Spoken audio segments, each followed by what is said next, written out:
Hi friends, మేము వాడేటటువంటి గడ్డి రకాలు ఇవి. సో ఇది హెడ్జులూసను, తెలుగులో దశరథ గడ్డి అంటారు. ఇది వచ్చేసి అవిసె హెడ్జులూసను రెండు కలిపి ఒకే చేనులో వేసుకున్నాము. ఈ రెండు మెయిన్ పంట, ఇది మెయిన్ పంట అనమాట. సో ఈ గడ్డి కొంచెం మంచు వల్ల క్వాలిటీ తగ్గింది. మామూలుగా చాలా బాగా వస్తుంది అనమాట క్వాలిటీ. ఈ అవిసె మళ్ళా ఈ హెడ్జులూసను పొట్టేళ్ళకి వేస్తాం అనమాట.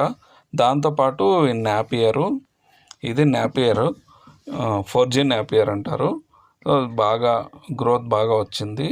సో దీంతో వాటర్ కంటెంట్ ఎక్కువ ఉంటుంది కాబట్టి ప్రోటీన్ తక్కువ ఉంటుంది. కాకపోతే పొట్టేళ్ళు ఎక్కువ తినడానికి వాటికి కావాల్సినంత ఫుడ్ ఇవ్వడానికి నాపియర్ ఎక్కువగా యూజ్ చేస్తామన్నమాట. కానీ దశరథ గడ్డి ప్రోటీన్ కంటెంట్ చాలా ఎక్కువ ఉంటుంది. అవిసెలో ప్రోటీన్ కంటెంట్ చాలా ఎక్కువ ఉంటుంది.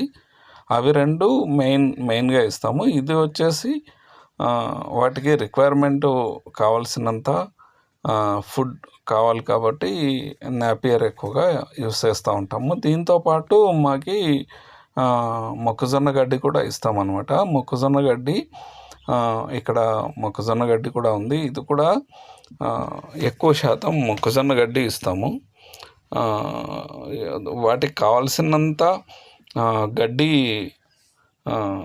4 రకాలు ఇస్తామన్నమాట. మొత్తం చాప్ చేసేసి 3 times గడ్డి వేస్తాము. వన్ టైం వచ్చేసి దానా వేస్తూ ఉంటాము మా పొట్టేళ్ళకు. సో గ్రోత్ బాగా వస్తాయి. మొక్కజొన్న గడ్డితో ప్లస్ హెడ్జులూసన్తో అవిసె వీటితో చాలా బాగా గ్రోత్ వస్తాయి. ప్రోటీన్ కంటెంట్ చాలా ఎక్కువ ఉంటుంది. నాపియర్లో వచ్చేసి వాటర్ కంటెంట్ ఎక్కువ ఉంటుంది.